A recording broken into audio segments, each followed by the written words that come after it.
Ah, there. Feel that? The stick just dipped, pulled its nose down to the dirt like it smelled water underneath. So this is where I dig. And if I get one thing wrong down that hole, I'll be hauling water up from the creek in a barrel, a mile each way, clear on till next spring. That's not me being dramatic. That's arithmetic. I'm Annie. People wonder how a body finds water out here with no pump, no pipe, nothing but a shovel and a guess. I came west with my husband and 4 other families, lost him on the trail, and settled on this land for the 2 of us. See, this ground has got 3 ways to kill me quick and 1 way to ruin me slow. The quick ones I see coming, more or less. The slow one? The slow one won't show its face till August, when it's 100 degrees and my rope drops into a hole with nothing wet at the bottom of it. And by then, it's too late to do a damn thing about it. But I'm getting ahead of myself. Let's start with the stick. Everybody around here calls it water witching, and I'll tell you plain, I've got my doubts. My Uncle Elias swore by a forked willow branch, held it out front, 2 prongs in his fists, knuckles up, the tail end pointed at the sky, and then he walked, slow, back and forth across the flat, muttering all the while, until the tip of that branch pulled down towards the earth like something had it by the nose. Some men use peachwood, some use witch hazel, and that's actually where the witch comes from, an old word that just meant bendable, nothing to do with the devil, though it makes for a better story at church. Elias could even tell you how deep the water sat by how hard the branch bucked in his hands. Now, do I think the willow knows something the ground doesn't? No. I think a man who's farmed a piece of land for 30 years knows where the low spots hold damp and the green stays greenest in a dry July. And his hands do the figuring before his head catches up. The stick's just along for the ride. But you don't say that out loud to a man holding a forked willow. You let him have his magic, and you dig where he points, because 9 times out of 10 he's right, for reasons he'd never admit. So the stick dips. Good. Now the real work starts, and this is where most of the dying happens. I take my spade and open a hole maybe 3-4 feet across, wide enough to swing an elbow, and narrow enough that the walls have got a chance of holding. And down I go. First few feet are easy, almost pleasant. Black Iowa topsoil cuts like a cake. I fill a bucket, and up top there's a rig over the hole, a windlass, just a log on a crank with a rope wound round it. My neighbor works the handle and hauls the dirt up and dumps it, and sends the empty bucket back down. And here's the thing about that windlass that I want you to notice, because it's the difference between a good day and a funeral. The best ones have a handle on both ends, and 2 people cranking, because if it's just one fellow up top and his hand slips off that crank, a full bucket of wet clay comes straight back down the shaft, onto my head, from 20 feet. With 2 people, one always keeps a hand on it. That's not fussiness. That's the second way this hole can kill me. Not the digging, not the water, a bucket dropped from above on a girl who can't step aside because there's no aside. There's just wall. Which brings me to the first way, and it's the one that keeps me up at night. The deeper I go, the more this hole wants to close up on me. 6 feet, 8 feet down, and those pretty crumbly walls I bragged about, they start to remember they'd rather be flat. A wall can let go all at once with no warning, no groan, nothing. And when it does, it doesn't push you, it buries you. A man can be standing there working 1 second and be gone the next, packed in solid up to his hat, and there is no digging him out fast enough, not in this dirt, not ever. So I don't just dig a hole, I build one. Once I'm down as far as the ground will let me before it starts crumbling, I stop, and I lay down a curb. A ring, usually 4-inch oak planks, joined into a circle, sitting flat on the floor of the pit. That's my foundation. On top of that ring, I build a lining. Stone if I've got it. Brick if I'm lucky. And up here on the prairie, often just more oak. The old-timers call the lining steining. I build it up, and I pack dirt hard behind it as I go. So the wall's not holding air, it's holding stone. Then here's the clever, terrible part.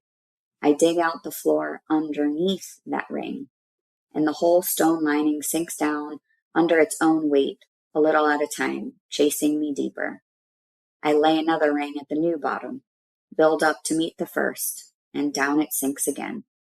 Whew.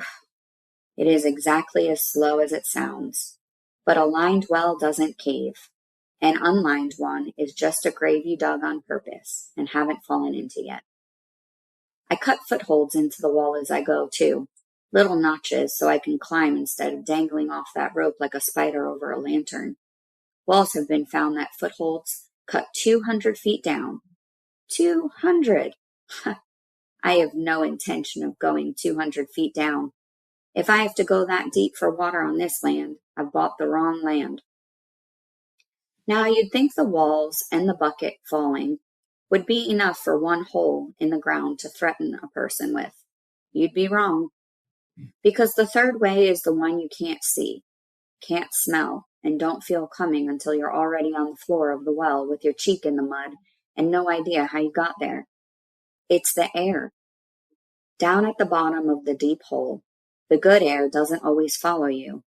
Something heavier pulls down there instead. The old miners call the whole family of them the damps.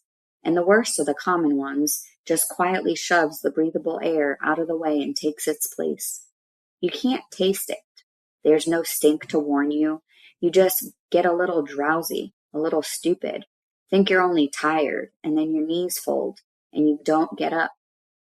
And here's the part that turns my stomach. The man who hears you drop and comes down the rope to save you breathes the very same nothing and folds up right on top of you. That's how these things kill 2 and 3 at a time. The rescue is deadlier than the fall. So before I climb down on a morning, every morning, no exceptions, I don't care how fine the weather is, I tie a candle to a string and lower it to the bottom first, and I watch that little flame. If it burns down there bright and steady, I follow it down. If it gutters, dims, shrinks up small and blue, or worse, just goes out, then nobody goes down that hole. Not me, not my neighbor, not anybody. Not for pride, nor water, nor money. What I do instead is stand up top and fan air down into it. Flap a blanket over the mouth of it. Lower a leafy green branch on the rope and haul it up and down, working fresh air to the bottom for as long as it takes. Then I test the candle again. A flame is honest. A flame will tell you the truth about a place your own body would lie to you about until you were dead. That candle is the cheapest insurance a body ever bought. 1 tallow candle against 3 funerals. All right. Say I've done all of it right. The walls are lined and holding. Nobody's dropped a bucket on my skull. The candle burns steady every morning. I'm down 15, 18 feet and the dirt starts to change under my spade. Goes from a crumbly to a damp. Then from a damp to a cold. Heavy muck that sucks at my boots. And then it comes. Water seeps up over the toe of my boots and pools around the spade. Clear and cold and rising, and I could just about weep because I have found it. I have found water on my own land with my own 2 hands, and every ache in my back is worth it. And that right there, that exact happy moment, is where the fools ruin themselves. Because here's what your body screams at you the second the water comes in. You're done. Get out. Climb up. You've hit it. Go tell everybody. And if you listen to that voice, you have just made the one mistake that cost you a whole year. Let me tell you about the man who taught me this, not by his advice, by his example. He dug in the spring, nice and easy. The ground was soft, the digging was quick, and best of all, the water came in shallow, maybe 12 feet down. He hit it fast. He was thrilled. He lined his well up to the top, threw a little party, and hauled his first sweet bucket by April. Genius, everybody said. Water at 12 feet. Come August, his well was a dry stone tube full of nothing. Because water in the ground isn't a lake sitting still down there waiting on you. It breathes. It rises up close to the surface in the wet spring, and when the rains come and the snow melts, and then all summer, as the dry sets in, it sinks lower and lower. And that April genius had dug his well down to where the water sat in April.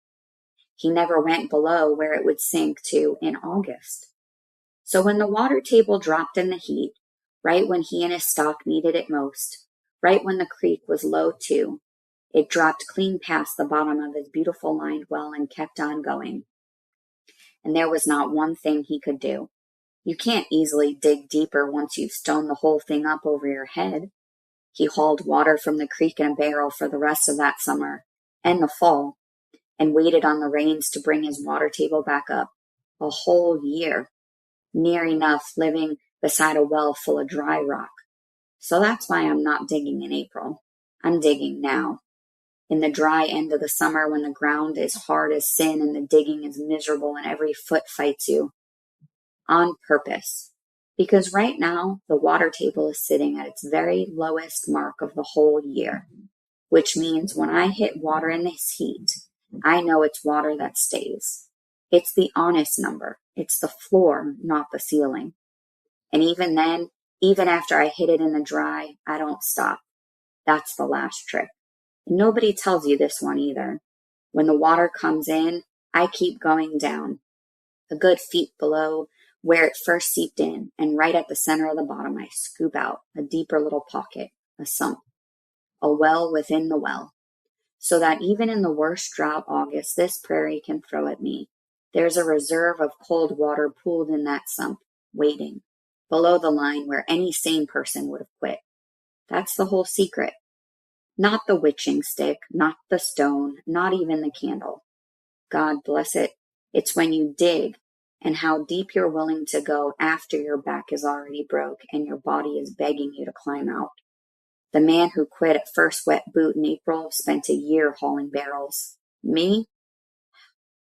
I dug in the dry, and I went down past the point of sense, and I'll have cold water at the bottom of this hole in January thaw, and on July drought both, long after I'm too old to remember how much my hands hurt today.